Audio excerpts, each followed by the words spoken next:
أعوذ بالله من الشيطان الرجيم. بسم الله الرحمن الرحيم. After the Prophet's mother, Amina, had been with her infant for some time, all the while witnessing all manner of miraculous events and signs. So, the time came.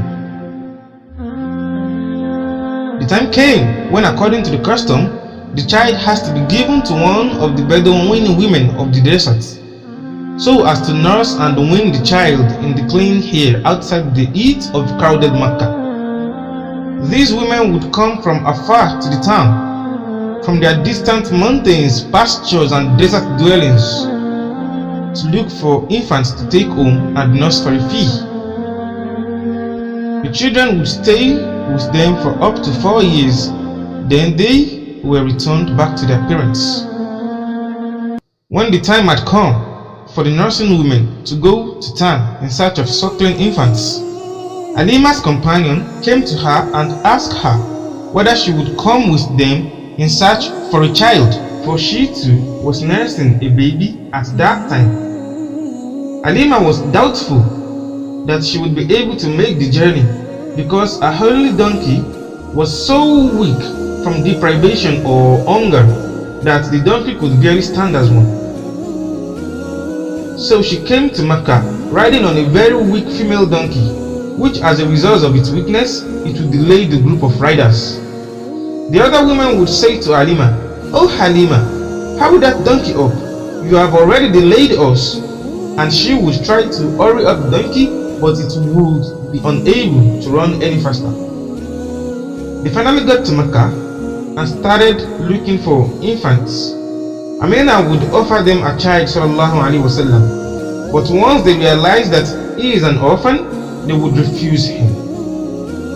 Other women found infants except for Halima.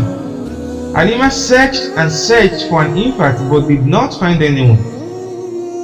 She was so disappointed, so she left after the long journey on a weak donkey with no hope left at all.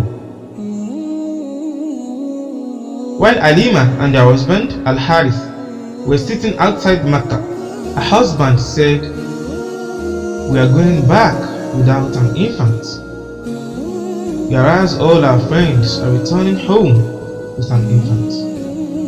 Maybe we should return to Mecca and take the orphan child. Maybe we can gain from his blessings." So they agreed.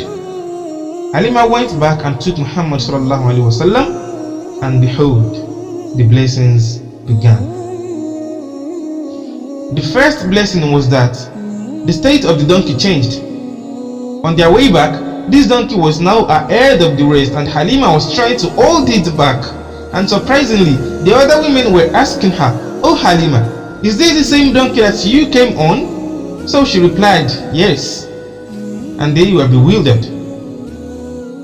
Also, before the coming of Halima to Mecca, her breast milk was not full enough to feed her baby. But after they reached home, her breast milk became full. She would feed her infant and then feed Muhammad sallallahu alaihi wasallam until they were both full. Apart from that, when they returned to their home, they had a widowed camel that is barren, which they had lost all hope in. But subhanallah, to their surprise, the camel began to increase in weight and the mammary glands began to get full with milk. They were astonished. How? Also, the weight and number of their sheep began to increase very quickly, whereas everyone else's sheep were not putting on weight. So the people would say to the shepherds, "Oh shepherds, take the sheep to graze where Halima's sheep graze." And the shepherds would reply, "We swear our sheep graze with them, but without the same benefits." And this is from the blessings of the Prophet sallallahu alaihi wasallam. Life went on normally, and the Prophet was now 2 years old.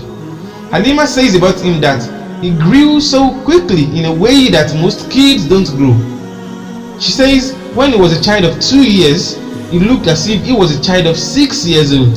Furthermore, he would speak Arabic language when he was only 2 years old.